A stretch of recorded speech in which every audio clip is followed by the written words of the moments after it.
So, Mauricio, welcome to the show. Thank you, man. Good to have you. Good to be here too. Good to have a local celebrity, Maury Lopez. How long you been doing your music for? You remember 2020, bro. Oh yeah, I remember being on the SoundCloud with James S. Not even James Seeds, James S. No, it's not, yeah, dude. I James remember. S. That was way funny. Well, good. And you've grown a ton. I've seen your Instagram. I see that it's actually taken off pretty well. Thank you. Have you always wanted to be a musician, or did you just kind of pick that up randomly? Like It once just you moved came to Utah? off. I don't know. It just came out like that. Never really thought of it. Never thought I would be the place I am right now. 5 years ago, it just kind of just happened. Of course, it takes a lot of work, but it's fun. Yeah. You're probably a lot more used to this, microphone studio stuff than I am because you do this all the Yeah. time. That's great. So how did you end up here? This is people of Utah. You're a person of Utah. Mhm. Glad to have you. How did you get here? I moved here for school. I went to BYU for like 2 years. I grew up in the Mormon church, so the culture I was familiar with already, and it was a really like comfortable move. Okay. Didn't think about it too much, so just kind of just did it. Was it easy to find friends and stuff? What was it like? Yeah, it was pretty. It was pretty nice. It was easy to find friends here, because the culture and like a lot of people like served missions in a country where like it's very similar to my country or even just my country, and it was super fun because there's a lot of things that we could find in common. That's cool. Where are you from originally?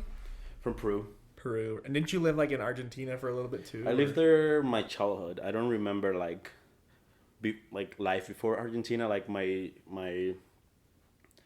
like how you say that? That's like there's a question like your first memories alive. Oh kind yeah, of deal. yeah. I was gonna ask you that. I sent you that one. Yeah. What's your earliest memory? Earliest memories is in Argentina because I moved there when I was like 3. Okay, so you remember like moving and being in a new house, or what do you remember? I remember like actually moving to Argentina. I just remember that I was there. Okay, very That cool. was my earliest memory. Interesting. So do you kind of like think of yourself as like I'm from Argentina, or do you think of yourself as I'm from Peru? Well, I knew the whole time I was from Peru. Okay. I just knew it was somewhere that I was not, like, it was not Right. my home. So that's always your identity is I'm Peruvian, but I'm living in Argentina right now. Hmm. And when did you come to the States?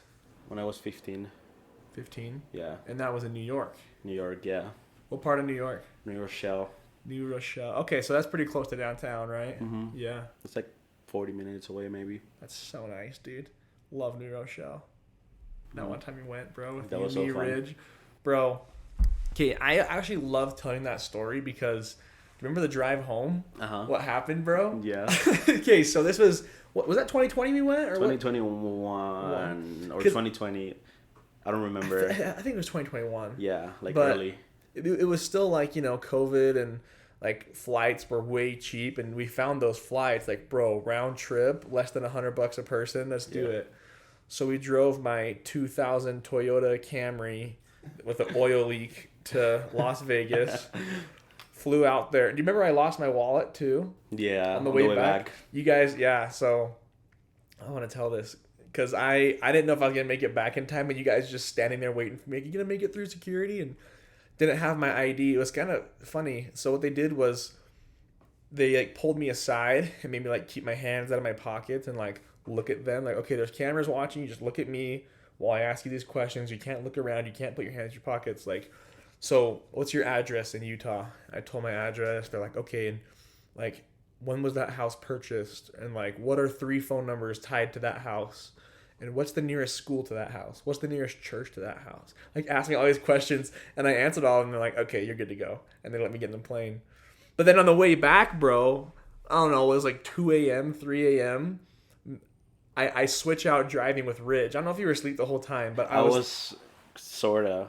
Okay, yeah, so I was driving. I was like, dude, Ridge, I'm so tired. He's like, okay. I think that was the mistake because that guy is like so unlucky with cars. Really? Yeah. Well, I 'Cause- what's happened with Ridge lately with cars? Because we went to Mexico like maybe 2 years or a year after. I saw that on Instagram. You went to Yeah. like the Club America Stadium, Uh-huh. right? Yeah. Okay. What happened And there? on the way back, the same thing happened.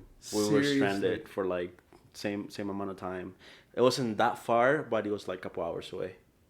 Wow. So I didn't know you drove to Mexico. That's cool. No, yeah, we did the same thing, drive to Vegas, and then Oh, Vegas. Okay, so on the drive back from Vegas, it's this either car the broke drive down? or the driver.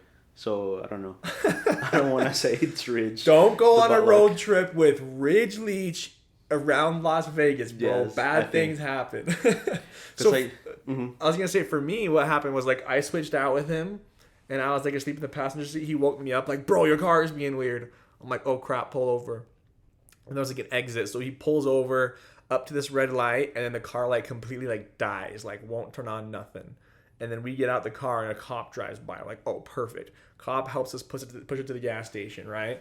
And so then it's 3 a.m. We're at the gas station. I'm like, okay, call the 24/7 roadside assistance, and they're like, okay, well, you guys are in the middle of nowhere, so it's gonna be hard for us to find a place that can get you, but we'll figure it out. And it took like hours, but a tow truck came and pulled us up to St. George. Then my dad picked us up from St. George, and that car just died there in St. George, and I didn't bring it back or anything. What happened with you guys on the drive back from Mexico? I think well that drive was like even scarier because he was going like like 90 miles per hour, and then like the car starts smoking, like the front of the car starts smoking, and of course we try to like we pulled aside. It's smoking. It's What smoking. time is it? It was also during the day, so it was hot. Is it the middle of the day? Yeah, it was so Okay, hot, okay. so hot. But it was like not that far away. It was like 2 hours away. Okay, so No. you're like in like probably Cedar City. So you already passed St. We George? passed Cedar City. It was like Beaver, I think. Okay, yeah, I know Beaver. So Dang, yeah, dude. someone came to pick us up late at night. It took a lot of time to like get all that figured out. Was it just you two? It was just me and him. Okay, that's nice. He didn't have like his girlfriend or No. anybody else. No. See, it's way, yeah. I'd feel worse if it wasn't just you two, because we went to Black Bear Diner. Remember that? Yeah, We yeah. like slept in the car for like another hour or two terribly, and then like walked over to Black Bear Diner. Yeah, that was so Slept fun. That's crazy, bro. But that's a fun story. Fun Okay. memories for sure. So anyway, so Peru, Argentina, New Rochelle, Utah. Why are you still in Utah? Did you get your degree? What's going on with you? Yeah, so I stopped going to school my second year, mainly because music started being more serious. And then after I stopped going to school, like maybe like 5 months later, I got signed with a record label here in Utah. Nice, dude. What's the label called? It's called APLUS Records. Nice. It's local. They base on like Hispanic music too, so it's kind of like where I fit in the most. They provide everything: the videos, productions, studio time. That's sick. They have their own studio, so I could like use it anytime I need it, and it's pretty nice. They've helped me grow a ton because also like I used to pay for a producer before, so when you pay for something, it's like we don't care like the results, we just care that you pay. Yeah. If that makes sense. Yeah. Once someone tries to make money out of what you're doing, they want it to be good. It needs to be good, you know. Yeah, So it's no, more they're like actually invested in you. That's awesome, man. So how long you been with them, and how's it helped you grow? It's been a year. So the first thing that happened, they kind of like pulled me aside, and I was like, we see the talent, we see the potential. There's a few things we need to talk about, like you need to learn how to sing better. You need to like do this and this and this. But of course, they're not gonna just tell me that I suck at some things. Right, they're telling you because they want you. Yeah. They help me sing better, which is super nice. The productions, they put a lot of work on them too. Not just the music but the video as well. So it's been fun. It's been stressful here and there because we're trying to grow and learn together. But overall, it's been super good. That's way cool, man. How close do you think you are to that becoming like a full-time job for you? Do you think that'll be a year, 2, 5, like A couple years. couple years? You think? Okay. Yeah, it's with music. It's a long investment, and For sure. well, time is investment too. It takes time. Well, yeah, I mean, I've heard about like, all the best artists and their backgrounds and like where they came from and how it just there's not really a shortcut. It's just you just put in the hours, you work hard, and it happens. So that's awesome, man. You've been playing shows lately. You've been Yeah, I had my own concert like in March, so like a couple months ago. We had a good crowd. Still not packed, but we had a good crowd that were enjoying the show. They were hype. They were hyping me. So it Good. was like super fun. Made some money out of it, which was Yeah. nice. Have you been able to meet a lot of cool people through all this? Yes. So like last year in September, the label took us to like Florida, like I, s- Tallahassee. I saw that on your like Miami, right? Yeah, I close. saw that. So we opened for a really like classic like reggaeton singer that it's super famous. We got to meet him. We got to meet a lot of people there, like DJs and promoters and stuff like that. Super cool people. It was a great opportunity to like make connections as well. That sounds way fun, dude. Okay. So tell me about your family. You still close with them? How do you fit in? What's that like? I'm close to my parents. I it's my parents. I have to be close with them. Like I talk to my mom all the time. We have great communication, even though she's super far away. My like direct family, I'm super close with. We keep in contact, mostly every day. I have a lot of family. It's really hard to keep up with like all the conversations and stuff like that. But I try to like talk to them here and there just to keep in touch. But they're in Peru, so it's kind of hard. Right. Okay. I just realized. So did you learn English before you came to America at age 15, or did you not really know it? I didn't know any English when I came here.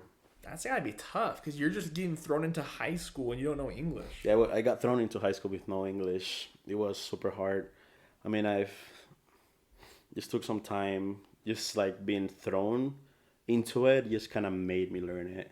You know. Okay. And New York has a lot of like ESL programs for like people like me that don't know English, but it's just up to you if you want to learn it because they provide like all you need in Spanish. You don't need to learn it, but also like I like playing soccer. I played soccer in high school. No one in my team knew Spanish because everyone was from New York. So I was kind of the only person in the team that knew only Spanish. So I kind of had to learn it. That's interesting. I think like over here at least most of your soccer team is Spanish speaking. So up there it was just all straight like white kids that didn't know Spanish. Well, no, it was like Hispanics too, but they were born here. Okay. So they mostly spoke English. Okay. Plus, like, there was a lot of like white people in the team too. So like we kind of had to just talk in English. So because it's kind of disrespectful to talk in Spanish, knowing that half the people there don't speak Spanish. Sure, that's fair. Do you find it? I was talking to one of my friends the other day on the podcast about this. He says that it's kind of he feels like it's hard to adequately express himself in English, and so he said he kind of had to like I don't know almost have like two personalities because he couldn't really like totally explain himself and like be his full self in English. He could only do that in Spanish. Do you find any similarities to that at all, or do you feel like you're pretty I don't know all around? Yeah. So like the way I'm with my friends in Spanish, we're like we mess around all the time, we joke around all the time. It's so easy to like get along with someone that speaks my same language, gets the same jokes I laugh at all the time. So it's kind of like That makes easier. sense. Of course, like you need to like also like get used to speaking English. I speak English every day, all day long. Sure. At home, at my work. Like the only time I speak Spanish is when I hang out with some of my friends, but Okay. I don't see them very often, more than like work. So how about your music then? Is it just Spanish? Have you thought about being kind of like Pitbull and doing like English and Spanish, or like what do you want to do? No, just Spanish. I try doing English, not have a lot of luck on it. You got to get James S on the track again, Yeah. bro. We'll make it happen. Yes, of course. Okay, dope, bro. Who do you think in your life has inspired you the most, and why? Mostly my mom. Okay. How My mom is a hard working woman. Like, had me and my sister all by herself. We didn't have someone to help her. She like worked a ton, provided food, place, education. In Peru, education is not free like it is here. You have to pay monthly for it. I didn't know that. Okay. Wow. So yeah, she worked a lot for us, did a lot of stuff for us, took us to New York by herself too. So we had a better opportunity. Like even though she was like college graduate in Peru, had a career, had a nice job, she kind of like left everything behind for us to have a better future. Wow, so just kind of gave it all up, for you guys. Mm-hmm. Does that make you feel kind of like, I don't know, like a lot of pressure on you? Like, hey, like, my mom sacrificed everything for me to be here. I can't mess this up. Like, I gotta work hard. Is that like a nervousness attitude, or is that like an inspiring, motivating attitude? It's more inspiring than pressuring because, Okay. I mean, I'm not doing bad. I have a home. I have food. I have everything I need here. I don't like bother her at all because I pay everything by myself. So that's kind of nice. I mean, there's something that I would probably be harder to do in Peru because the economy is not super well. I mean, I have a nice apartment. All my needs are like fulfilled. Of course, we want to overcome those things, be better, and like have more things. Always, yeah. Well, that's great. That's great that you're content with that. What's one thing that you wish people knew about you? People out there who have never heard you until now, who are now going to look you up on Spotify and Apple Music and love your stuff. But what's something that you wish people knew about you? Well, I think as an artist, sometimes the image people have of us is just that we are like, like rude or like, selfish or like, they don't really know who we are until they meet us, Interesting. Like they base their opinions about what we say in the music, what we like sound like, They don't really know that I'm really silly and funny. Well, I don't like saying that I'm funny myself. Like I'm silly. I'm just silly. I make dumb jokes all the time. And that's just an personality that not a lot of people get to see. And it's not like I don't like showing off who I am. It's just like, I don't know. It's just part of it. Like, that's a great answer. Yeah, it's a side of you that most people don't get to see because they only will know you through your music or something, right? Okay. And there's a saying like, not saying that I'm anyone's idol, but like there's a saying like you don't really want to get to really know your idol because you might like not feel super good about it. Yeah, I've heard that. Like, never meet your heroes because it's gonna ruin it for you. Yeah. Because they don't really know what they are like outside of music. I still want to meet Messi. I think I don't care. Yeah. I think I still want to meet Messi. The goat. Me too, man. But maybe not Maluma. I don't know. Yeah. Remember the Maluma concert? That was so fun. Vegas. We also went to Maluma concert. Did we get stranded on that trip too? No. I don't. Probably. I didn't see. It seems like it, bro. I don't remember. We just drove there. No, we didn't. We didn't get stranded. We stayed at that one Airbnb that was like in a house with those people. I remember that. No, I don't think we got stranded. Not that time. So, what about this? If money was not an object to you, you didn't have to worry about money. What would you do every day? What would you spend your time on? Well, I feel like I would work out more first of all because it's kind of hard to work, go to the studio, also like make time for the gym. I would like focus myself on like being better fit, and of course do all the things that I would do in my free time, like go to the studio, make music, spend time with my girlfriend, and like maybe visit my family sometimes. Like have more quality time with the people I love. That's good. That means that you're spending your free time now in a lot of the same way you would if you didn't have to worry about money, right? That's great. That's how it should be. Well, switching gears a little bit, Mauricio, how has faith or belief in a higher power impacted your life, if at all? Yeah, I believe in God a lot. Like I know there's a person out there that look out for us. I do believe that he doesn't like just give everything free for us to like, like, oh, you want to be a musician? Here, have it. Right. They want you. He wants you to work for it. He wants you to learn. He wants you to be a better person, like the best version of yourself. So that's why he sometimes make bad things happen for you. Like it's for you to struggle a little bit to learn from it. I don't think like he is a bad person. He wouldn't make you unquote suffer just for you to be sad. That's not how it really works for me. It's just like, okay, it sucks, but how can we fix this? What can I take from this? Okay. That's why sometimes like it just makes sense. Sometimes things happen and it makes sense why it happened. What do you mean? Like something happens and it makes sense? Like looking back in the future? Yeah, you can like look back? something bad happened and then you're like sad and then you things like start happening again and like you look back at what happened before, and like, oh, that's why it happened. Does that there, make sense? Yeah, yeah. Is there like a specific time in your life you can think of where something like that's happened to you? That's a good question. I don't know if a lot of people know this. Hopefully the guys from my label doesn't hear this. Hey, dude, I can edit out whatever you want. Like, No. It's fine. Well, this is a funny story because they kind of make fun of me for this. When I reached out to them first, and I told them that I was my own manager. Like, hey, this is Mauricio's manager. We want to work with you guys. See how like fake it till you make it. Yeah. And they completely ignore me. They don't really pay attention to me. This is back when I was, like still on like a cinnamon tree making like music with my phone. Like, yeah. They just completely ignored me, and I was like, okay, that's cool. And I was mad, because I thought I was like at least decent, yeah. And I know, like, now that I look back, my music wasn't at the point it needed to be, So they just ignored me. They didn't really want to work with me at that moment. So I worked harder for it. I did a couple things, worked on a couple things. And at the right moment, they reached out to me, and I started working with them. Wow. It's not like this is not going to happen. It's just like, it's going to be at the right moment. So how long was the time between you reached out to them and then that happening? Like, maybe 2 years. Wow. That is some dedication, man. That's sweet.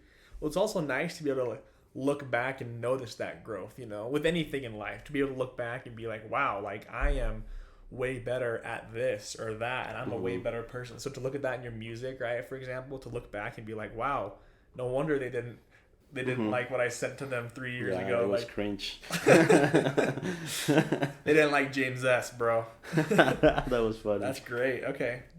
Good answer. How about this, Mauricio? If you could go back in time and give yourself advice, what would you say? Well, back in high school, I would like tell them to like be patient, because like some things are hard, and it was stressful and frustrating. And just to tell myself like, hey, like it's gonna work out. Just take some time for yourself, work for it, and don't give up. See, that's awesome, and I feel like most people I've asked that say a very similar thing. I'd tell my younger self to be more patient. I think that's a great lesson for anybody out there right now. A lot of people think that, and a lot of people listening to this right now might also look back and think like, yeah, I should have been more patient younger. So let's all take that as a lesson, right? And realize, we need to be more patient. Be patient with ourselves, patient with the process. Like, good things take time, and that can be way harder to appreciate now with, social media and instant gratification and seeing things and wanting it now. Our brains being wired that way, TikTok and all that. Are you on TikTok? Do you do TikTok dances and all that stuff? No, man. Sometimes. I do like renegade. No, man. In high school, maybe. Okay, that's fine. I've seen like famous soccer players, like their old like TikToks and stuff. It's like Lewandowski. So have you seen Lewandowski's TikToks? Yes, dude. Yeah. So funny. Or like I think Holland. Like Erling Haaland had some way funny like old cringe TikToks. I'm sure. It's so funny, dude. Okay, think back and think to what the kindest thing someone has done for you was. Well, I mean, like I mentioned before, I'm a believer of God. So like I know like sometimes you just gotta do things without like waiting anything in return. Like sometimes I knew a friend of mine was not doing so great, right? So I just paid for his dinner or lunch or did something for him, right? And I didn't even ask him for anything, because that's just how life is sometimes. Just help someone out and don't expect anything. Of course, like blessings, like they're just saying, like you do something for someone, it's gonna come back to you 10 times more. Yeah. So, I mean, there was a time in my life where I was not doing so great, and like I received that back. Like someone like did something for me, like I did to someone in the past. Not the same person, but Right. No, it happens. That's great. I think we all find ourselves at one time or another on both sides of that situation. Needing it and also being able to give it. And so it's important to take advantage of the opportunities when you have the chance to give it. You know what I mean? It's a great perspective. I love that. Where do you think the world's heading? What do you think the world's going to look like in 20 years? 2044? That's deep. Let me see. So how old are you gonna be in 2044? In 2044? Yeah, in 20 years. Cause I'll be 45. Yeah, I'll be like 43. Okay, so we're in our 40s. It's 20 years from now. Uh-huh. What do you think? Well, I want a family at some point, so maybe be a father by the time, having like a established home.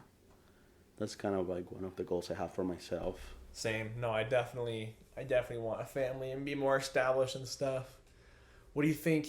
I mean, I don't know. I think you have a very different perspective because of your background, right? You're not like me who just grew up here and I had a lot of things handed to me. You had to definitely work a lot harder for what you have in your life. So I don't know the way that things are going on in the world. What do you think? Not just about you, right? I mean, like the world. Right now, it's kind of complicated because there's a lot of things happening. Like, I mean, what happened last week that Donald Trump almost got I forgot. killed. Yeah. And like right now, Venezuela is going through a really hard time. I don't know if you saw it on the news. I've seen that, dude. Yeah. Well, there was 2017, same thing. There was like a couple years before that. And then when, like, way back in 2002, I've heard about that. So, yeah. Like, yeah, kind of like the president just elected himself as a president again. Yeah, I heard like, that. Democracy is not really a thing there. But right now, like, people is, like, protesting and, like, losing lives because the police is killing them and getting injured. Like, back then, I wouldn't see those things because I didn't have anyone related, but I have a bunch of friends from Venezuela and they have family there, friends there that are suffering, and it's really hard for them, and they kind of can't see that now through them. Very interesting. It's very different for me because I don't, like, know anybody. I see that stuff on the news and I'm like, dang, that's crazy. Same thing in, like, Israel and Palestine. I see that on the news and I'm like, dang, that's crazy. Russia, Ukraine, dang, that's crazy. But it's just like, it's so distant from me, right? And so I feel like that's cool that you are able to, better sympathize and better put yourself in the shoes because you have people there. But I think that makes it even scarier. I mean, it's kind of scary just for me to see all this stuff. Like, dude, dang, like, this crazy stuff going on. But for you to be even closer. Yeah. Okay, what do you think is your biggest fear? My biggest fear is just like losing people I care about, like my mom, my sister, my grandma, my girlfriend, That's kind of like my biggest fear. That's valid, man. Yeah, it's close to home. Can you think of a time that you turned a failure into a success? Well, there's a story actually I have. I mean, it's all related to music because that's what I do mostly every day of my life. Cool. So when I got signed with my new label, like I told you earlier, they pulled me aside, told me what I was doing wrong, right? It was really rough, actually. Like, it was probably one of the roughest times in my career so far.